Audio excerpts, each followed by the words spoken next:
popcorn game? Because I think that's like an underserved market because everyone focuses on like the popcorn. Yeah, but why don't people just try to eat the regular non-pop popcorn? I mean, I'm sure this is edible, right? Ryan, you can eat this? No. No? Crunch. No, you can't eat it. No. Worst idea. Don't eat unpopped popcorn. Whoever was the... Yeah, what if you buttered it? What if you put some Kerrygold on it? You think we could I don't sell? know. Like, I just tried to eat that. I mean, they probably tried to eat that before being popped, do you think? Yeah, probably. Something like that, yeah. Yeah. What is it? We're late? Oh, sorry. Oh, we're sorry. Oh, Ryan! Ryan, start the show, Ryan! Keep the man waiting!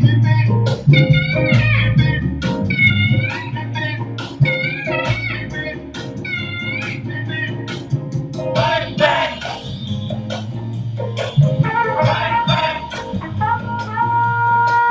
Bang, bang! Bang, bang!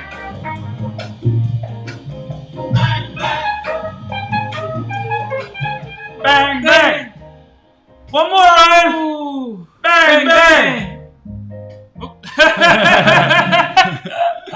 And we're live! Welcome to Quarantining. Birthday Chris's. I'm your host, Chris. I'm your host, Chris. And we have a very, very special Times Lucky Number 13 edition today, Chris. Wow, Lucky Number 13, favorite number of the month. I think that's my, it's actually one less than my favorite number. So tomorrow I'll get more excited for 14, but I think episode 13 of season 2 is a little more exciting than that might be the most exciting episode, yeah. We're going to the drive-ins today, Chris. Wow, we're really? Yeah, drive-in Wednesdays. We're in different country. We're going to the drive-ins at Cuba. In Cuba, somehow we got down Ryan, here. you got the sandwiches? The sandwiches. The ones that bring us back. You don't have them available? Okay, we're sorry, folks. Our bread for our Cuban sandwiches apparently got moldy, as things usually do in the quarantine quarters because we go shopping once a month. Yeah, go shopping more than once a month. Yeah. We do have another PSA. Please be responsible, wear a mask, and practice social distancing. I think what he's trying to say is please wear an effing mask and please stay at least 6 feet away from people, 2 meters if you're in a different country right now. Frankly, no one is doing that here in the United States of America, and we're all having a very bad time because of it. So please listen to your local officials, and if your local officials aren't telling you those words, listen to us. Yes. Sure, listen to us, or just follow other countries that are doing a lot better than us. Shout out to Community Cause in another country right now. Oh, our Community Cause of the day is the Alzheimer's Society of Ontario. Yes, since 1983, the Alzheimer's Society of Ontario has been dedicated to improving the quality of life for Ontarians living with Alzheimer's disease and other dementias, and advancing the search for the cause and the cure, Chris. Alzheimer's Society of Ontario provides support for those living with dementia, funds research to find a cure, educates decision makers on the proper health care protocol, and increases awareness of dementia and the impact on the entire family. Go to alzheimers.ca for Canada or Alzheimer's Ontario, ONT, on the Instagram. Ryan, our guest has something more important than this today to do. I guess we're jumping right in here. We're going to shorten the intro up because Ryan apparently couldn't do anything right today. But let's see who we got, Ryan. Anyone probably pretty important. Let's find out here. Yeah. Ryan. Anyone, Ryan?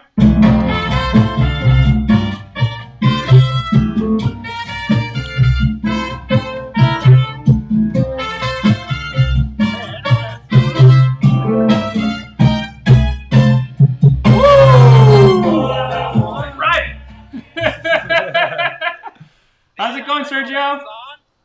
Do I have to wear my mask when I'm by myself in the car? You know what? We just checked with Dr. Anthony Fauci here in the United States of America, Sergio, and apparently, you definitely don't have to wear a mask when you're inside your own car there. I mean, you're only breathing on yourself right now. Exactly. Exactly. It looks like you beat us to the drive-ins. You're the first one there? No, like the whole team is back. There's some kind of red carpet that I'm missing right now to be on this show, and totally stoked about it. Wait, you're missing a red carpet for us? No, it's happening in about an hour.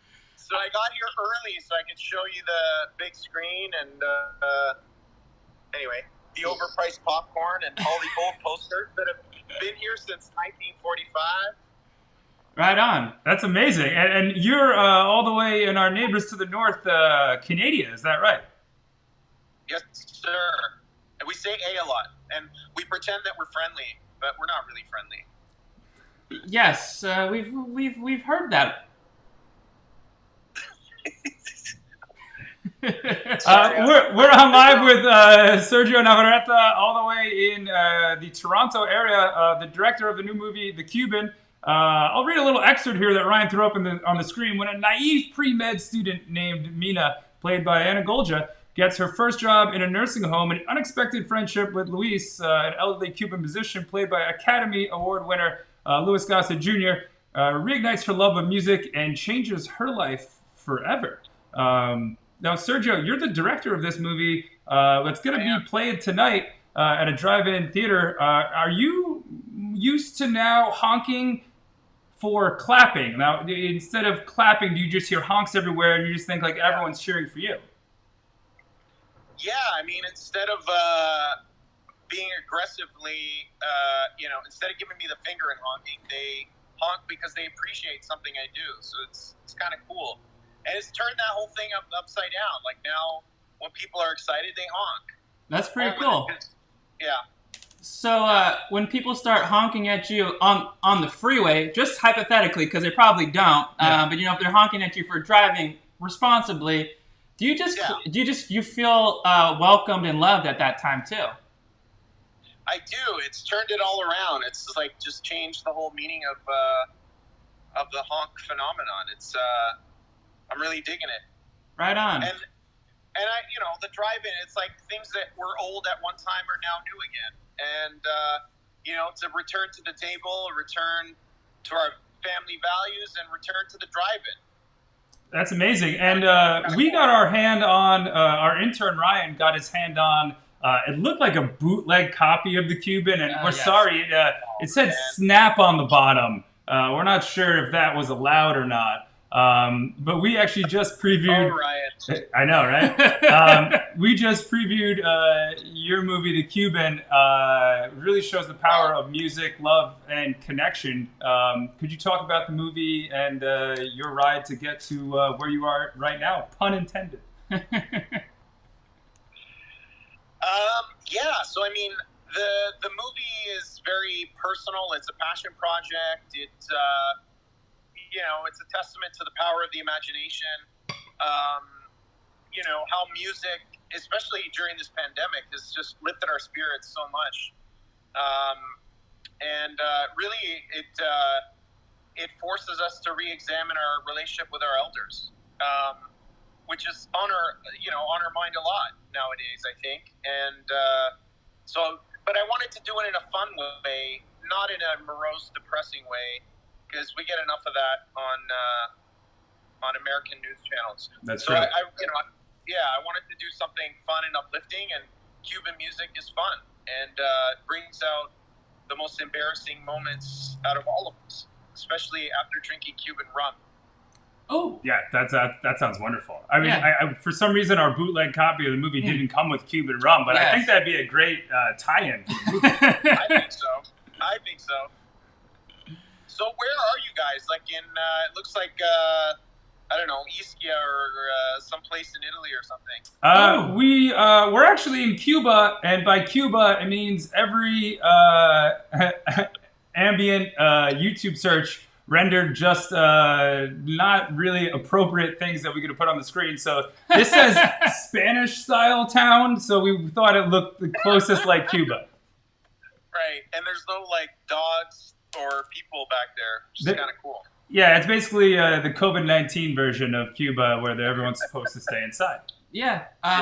And speaking of which, in talking with Kathy over at the Alzheimer Society of Ontario, she had mentioned we're kind of all living in a sort of Alzheimer's mind right now, where we're all isolated from family and friends. Can you talk about the importance of kind of living in this present moment so we can relate to those with Alzheimer's and dementia? Well, when the pandemic first hit, I was in LA, and then I flew to Toronto, and around the same time, it was like, I mean, the initial shock of it, I think we all felt. We're all kind of in this together. There's nobody on the planet that wasn't affected by COVID, directly or indirectly. But the way I looked at it is like, we've been put in a timeout, and we really have to think about our lives. And I think now, after 4 or 5 months, we're all kind of getting crazy. So doing the drive-in thing, when we did our premiere, we did a drive-through red carpet. It was crazy. But what was exciting was just seeing everybody out again in their own little bubbles, like in their cars or with their masks on. But there was so much pent-up energy and a willingness to socialize again. And I think that's something we all miss, right? But there's a silver lining. Like, I'm doing a lot of this now, like via technology. And, I did an interview this morning with Lou Gossett, who's in Atlanta, and I'm here. And a lot more connection, but just not, we're missing the physical part, obviously. But there is a silver lining, for sure. I think out of the silver lining out of all of it is that you escaped LA and went to Canada, where things are much better than it is where the Chris's are right now. I miss Trader Joe's, and I never got to see the looting in Beverly Hills. Like, I'm really bummed about that. You know what? We'll have to. Ryan, can we get some more looting? Can we cue that up? We don't have the audio visual capabilities yet to even show a clip of the Cuban. But maybe we could start looting here in the quarantine quarters all the way in Los Angeles. You didn't miss much. The one thing we love the Dunkers. You haven't missed the worst smelling hand sanitizer, though, is definitely from Monrovia, California. Yeah, Trader Joe's, for everyone watching there, has the most pungent, like, I can't even describe the smell of their hand sanitizer. It's so bad. It feels like your hands are the opposite of clean. Like, you immediately, it's like COVID in a bottle is basically what it smells like. Yeah, it's horrific. We're quarantined the Chris's on live with Sergio Navarretta all the way in the Greater Toronto area there in Canada, who was just talking about his movie, The Cuban. And now, if you're not sitting in a looks like vacant drive-in movie lot trying to watch your movie, where else can people find it? So it's opened actually in 53 screens across America, and all those listings are at thecubanmovie.com. And we're starting a roadshow tour at drive-ins across Canada. And now, strangely enough, because the numbers are so down, there's actual theaters, as they call them, hardtop theaters, looking to book the movie, which is kind of cool. So there is a semblance of some kind of returning to normal. So that's happening, which is kind of exciting. And but the rest is virtual. It's a new world, new ways of consuming content. And on that note, I guess the theatrical experience obviously has changed for you in premiering your new movie, The Cuban. How do you see this affecting your future movie releases and just really the film industry in general? Well, maybe we're forced to rethink content. Like, what kind of movies or TV shows do we want to make, and are we making it for the small screen? I'm excited about the possibility of maybe doing limited series, doing a 6-part. It's really challenging to tell a story in 90 minutes where you have to develop arcs and deliver so much in such a short amount of time. And the writing was on the wall. As soon as Netflix hit the scene, man, it's like, invest in that stock. That's true. Yeah. It's there. It's not going to go away. You did have to reduce some things, so we'll forgive you for reducing Chris's name, spelling it from CH with a K. That's the only one feedback we have is the spelling of Chris in the movie. Yeah, we know that the real spelling starts with a C. I know in Canada you add U's to some words as well, as a former Toronto resident myself. But I guess the only thing we could say about the movie that we weren't too keen on was the spelling of Chris's name with a K. It happens. Look, I even got swag, man. I got the T-shirt. Ooh! Wow. Right? And what was it like working? It doesn't fit me, but it's okay. That's why I wear jackets. Yeah, it's the quarantine 15. I mean, it's all over the world. Yes, sir. We're in this together. We are. What was it like working with Academy Award winner Louis Gossett Jr. and not giving him any lines, really? You didn't give him much lines in The Cuban. Just made him look good. Yeah. He when you work with a living legend like that, who like studied at the Actors Studio with James Dean and Marlon Brando and Marilyn Monroe. I mean, it's like you're talking about like a certain pedigree of actor that can emote like so much just through his eyes. And some of those choices were made editorially, like how verbal do we want Luis to be or not? And I just think keeping him enigmatic for as long as possible makes it powerful. And he just gives so much. He was a joy to work with on set, and he brought everybody's game up. He was just like positive, happy, and the Cuban music helped as well. Right on. Because I played it like throughout, between takes. It was driving everybody crazy. Right? Yeah, I was gonna say if you didn't like Cuban music during the movie, you're definitely not gonna like it after. Yeah. Did Luis ever get up and start playing the guitar himself? Oh yeah. He played guitar, in the '60s, like Woodstock, and like he has that background. It's harder obviously now with arthritic hands and being older and whatnot. But he plays guitar, man. That's awesome. And then not only does he play guitar, but a producer of the movie, Anna Golja, and also one of the stars, is also doing a performance tonight. How do you know that? I read it on at the Cuban movie on Instagram, actually. Yeah. You follow them. I did. Follow. Yeah. Thanks, Ryan. Cool. Thanks, Ryan. I got a Ryan too. Yeah. We all need a Ryan. Exactly. Yes. Yeah, she's awesome. She performed in the movie, and she's performing tonight, which is exciting. And one thing that was fun was recording the music before we shot the movie. So I had all those tracks like well in advance. So whether it was through the writing process or the development stages or whatever, we had that music, which is what a luxury to have. Yeah, the soundtrack is amazing. Like we just have it going on in our house. Actually, we had it going on in our house all day today. We did. Makes sense. and the soundtrack was led there by Hilario Duran, I should say. And he is a Grammy Award winner. Is that right? He is Nominee. And multi-Juno Award winner. He's a world-renowned pianist and incredible. He's very low-key, very humble, but brilliant. That's one thing about Cuba. The levels of education, like even the street musicians have like music degrees. Like it's crazy in a good way. Did you go to Cuba at all to do any filming? Oh yeah. Oh, cool. Yeah, Cuba and Canada like each other way more than the U.S. and Cuba. You can't fake Cuba, man. No, yeah. we absolutely shot there. It was incredible. The people were amazing. It transcends racial barriers, like the music, the culture.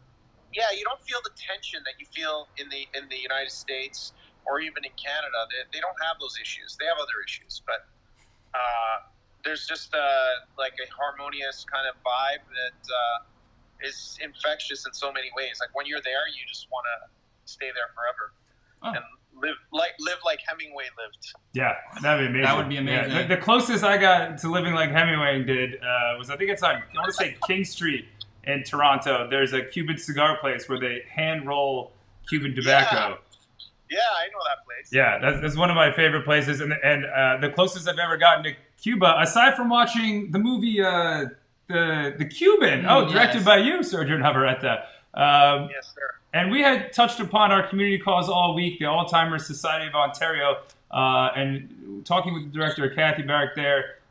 She talked about music being the last thing to go, how it's stored all in your brain, and how closely you and your team worked with them, which from our understanding never really happens. You just kind of like, we'll make it a little like it is in real life, but not that much. But the Cuban really hit the nail on the head, according to her. How does music and Alzheimer's and dementia and doing the movie, what have you learned about that? I learned that there's science and research to back up the findings, It's something that people take for granted, but it absolutely is powerful. It makes the lives of the patients a lot better, and the caretakers. So I give Kathy and her group so much credit. I've been to their fundraisers, and it's hard to keep it together. When you have somebody get up on stage and say, my 45-year-old mom has Alzheimer's and she's dwindling away and she doesn't know who I am. I mean, it's heartbreaking stuff. So I'm glad that, our research paid off in a sense, but I really wanted to do it justice. Like, how do you pretend something like that? Like, I went to nursing homes and I witnessed it myself, the coming to life kind of phenomenon. And it's really moving to see. So, yeah, Kathy and her team, they do an incredible job. And I give them a lot of credit. And having them involved just grounded us, as did the Afghan community. Like, when, we had our Afghan family, we used to break bread together. We spent months with them just trying to understand the nuances of the culture. And it starts to get into your bones. And then when you make the movie, it comes out. You feel that authenticity, which is something we don't take lightly, for sure.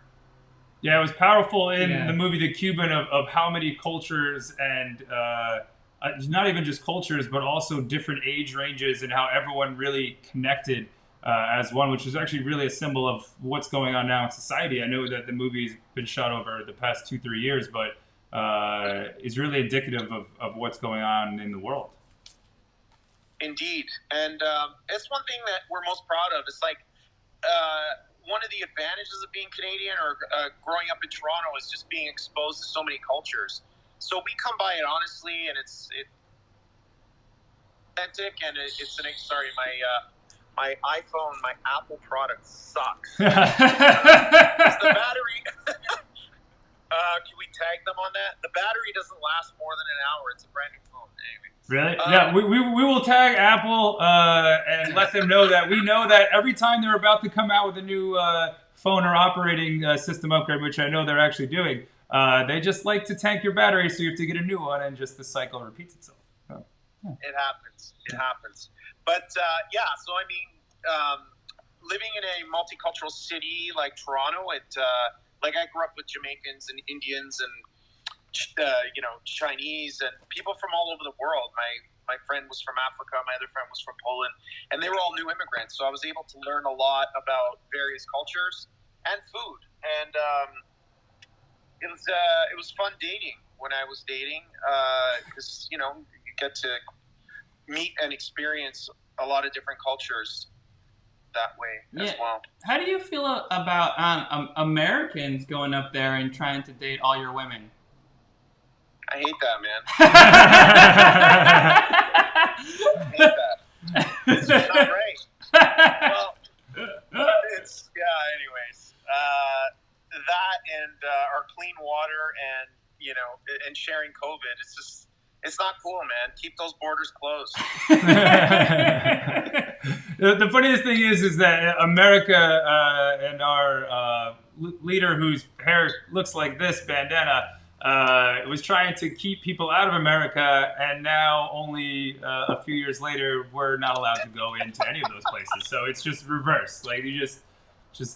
Well, you can't go to Mexico. You can't go to Mexico now. We can still go to Mexico for the time being, but I hear there's COVID that lives down there as well. So. Oh yeah. Yeah. We're all in this together. As you mentioned, can you talk to us about why did you get into making movies? Because driving Uber sucks. No, I love Uber. I really do. But when I was a child, I was thrown on stage from a very young age and really fell in love with music and. Music and theater, the arts in general, were my refuge. And, obviously I always had dreams of making movies, but like, how does a kid from Toronto, make movies, Hollywood movies or whatever?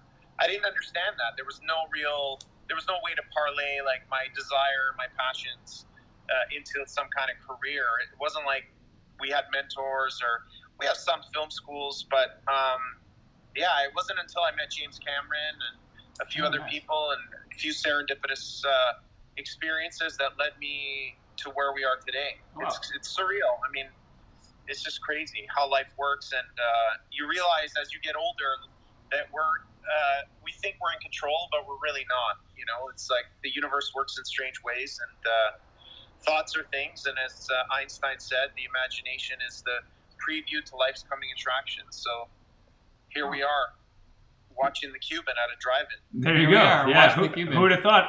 I'm surprised, Sergio Navarretta, director of the Cuban, on Live with QWTChrises, that you didn't decide to become a director from the result of a fortune in a cookie. Yeah, I was thinking the same thing. Yeah.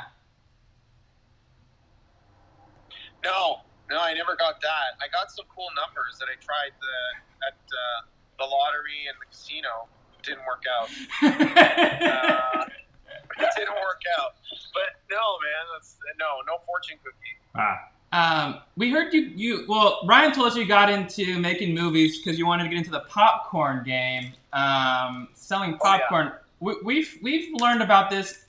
What's your advice for us on trying to sell popcorn? Open a movie theater and you'll get shit tons of money for mediocre popcorn. So we can open a movie theater right now during COVID, when no one in Los Angeles is allowed to go outside, and the people will just come. Like, we'll have one of those like speakeasy movie theaters where you have to like say the secret passcode, and everyone will be talking in jib and jive, and everyone's be smoking cigars with old timey hats and suits on, right? All wool suits. Oh, wool. Yeah. Only wool here. I mean, it could work. Stranger things have happened. And they've gone on Netflix, too. There you go. So maybe that's how we get on Netflix. I think that's so.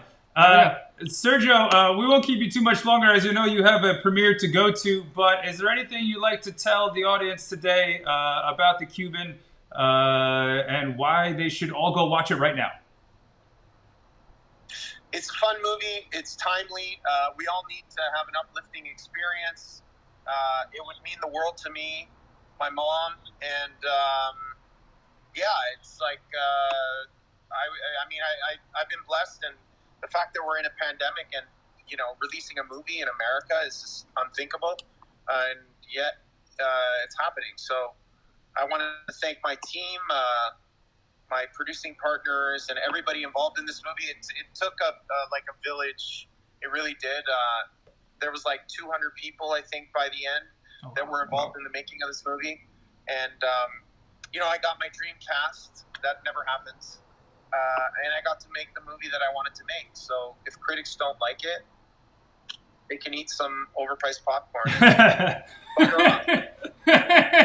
Well, we found out we'll sell it to critics, but the problem is, if the movie's so everyone's got to love the movie, that it's going to be tough to sell popcorn to them.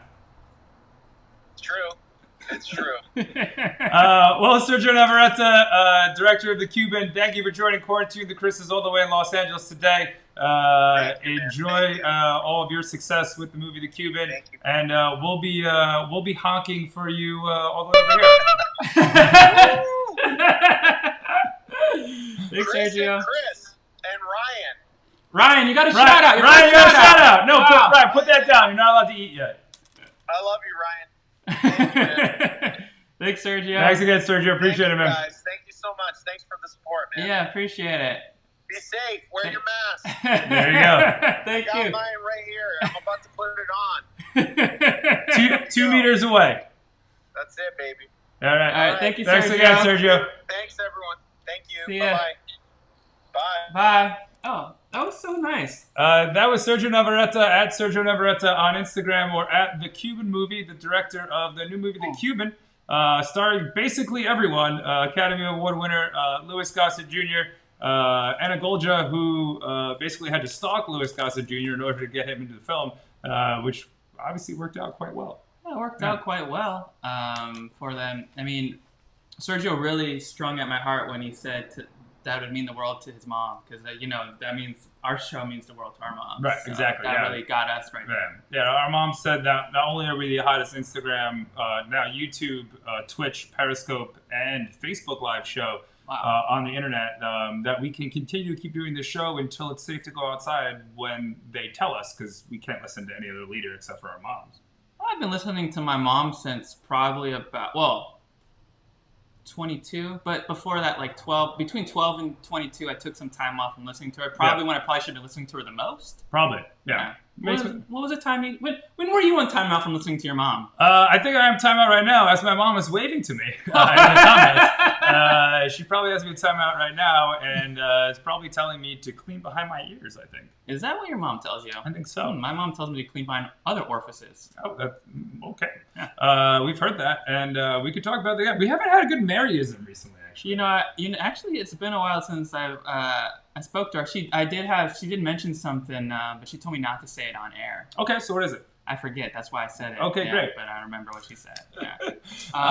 Everyone check out The Cuban. We just previewed it here at the Quarantine Quarter, starring Louis Gossett Jr., Anna Golja, Sore Agdashlu. I'm going to do that again because Ryan's going to put it up here.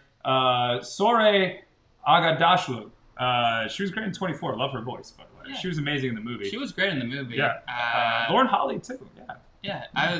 A good movie, a melding of lots of like generations, immigration, touches on Alzheimer's, kind of touches on a little bit of everything, and something we all need about building connection, connecting with elders too. I think that was a message that I really resonated with, it just connecting with older family members. Yeah, and with music, and one of us has a personal anecdote that they shared briefly the other day, but might as well share it again about your grandma and music and Alzheimer's. Yeah, my grandmother was going through dementia, and the last time we got to see her, we watched The Sound of Music, and she just chippered on up and was singing along. And next day, she remembered my brother's name. So it does wonders out there. And talking to Kathy, she said, "What's the most requested music to listen to, Chris?" The Hills Are Alive, actually, with The Sound of Music. Oh wow, The Sound of Music, yeah. So the power of music. Power of music, and the power of Sergio Navarretta and everyone who was associated with making the movie The Cuban, which he's at a drive-in theater and was gracious enough to talk to two strange Chris's in Los Angeles as he's about to watch his movie being played at a drive-in and get basically all the honks possible. Yeah. Do you think you can ride a bike to the drive-in? I think they said that. Personally, I have tried to walk through drive-ins at McDonald's and other fine purveyors of frozen fast food before, none of which have let me do it. But I'm guessing it's a pandemic. You probably could just bike up. I mean, were they really going to tell you no? Maybe. Do you have to have a motor vehicle? Or what if you had a four-wheeled bike? Do you think they would let you in with a four-wheeled bike? It might be. 4 wheels. It could be a car, right? Legally. Yeah, legally. Yeah. Maybe a dune buggy. I have to. Period. I have 2, period. Not sure what whoever's not Melissa has 2 of. But we're quarantining the Chris's. We do this every day that ends. And why? But does not start with S. That's right. Yes. Yeah. But our guest today, our favorite guest today, Sergio, his name starts with S. It starts with an S, yeah. So we're cool with Sergio. But Saturday and Sunday, we don't do the show anymore. 5 p.m. Pacific, 8 p.m. Eastern Standard Time. Our community calls all week, and one that is close to Sergio's heart, and work directly with him on the movie The Cuban, is the Alzheimer's Society of Ontario. Check them out at Alzheimer's, ONT for Ontario, on the Instagram, or alzheimers.ca on the World Wide Web. Walked through a drive-thru. I have 2 walked through a drive-thru. Fun fact, on Wilshire Boulevard in Santa Monica, at one point, there used to be a walk-up drive-thru, or a walk-through? A walk-up-through? Walk-through up. No, none of that makes sense. No, a walk-through makes sense. A walk-through up also makes sense, but not in this scenario. But not in this scenario. Yeah, I've definitely walked through it up a lot, too. Especially after eating McDonald's. Yes. Shout out to McDonald's, who is not our sponsor today, but could be if we wanted to, because we didn't have a sponsor today, as we didn't want to take up Sergio's time as he's going to a red carpet event with much cooler people than us. But we could probably do this here. Oh, do you think if we put the popcorn in here, like, it will pop? Yeah. Hit me in the face. We're quarantining the Chris's. We're going to have Ryan clean this up after this. But we were with Sergio Navarretta, the director of the movie The Cuban that just premiered last Friday and can now be seen on 40 different platforms and screens. 50 plus, I think. 50 plus now. We never got how, well, we've seen it, but how does everyone else get to see it? You can see it by going to a magical drive-thru or going to thecubanmovie.com, where showtimes will be everywhere, and then hopefully on a platform coming to you. Also, if you want a copy, don't ask us, because Sergio will yell at us, because it says Snap on the bottom. I think my brother downloaded it from a torrent website. Jeff gave it to us? Yeah. Oh, well, we're not supposed to. Oh, not Jeff. Not Jeff. Not Jeff. Not Jeff. Not Jeff. Just like I have not paid my Canadian taxes. Yeah. Yep. Okay. Yep. All right. Well, thanks for tuning in with us. We're gonna Cuban out of this.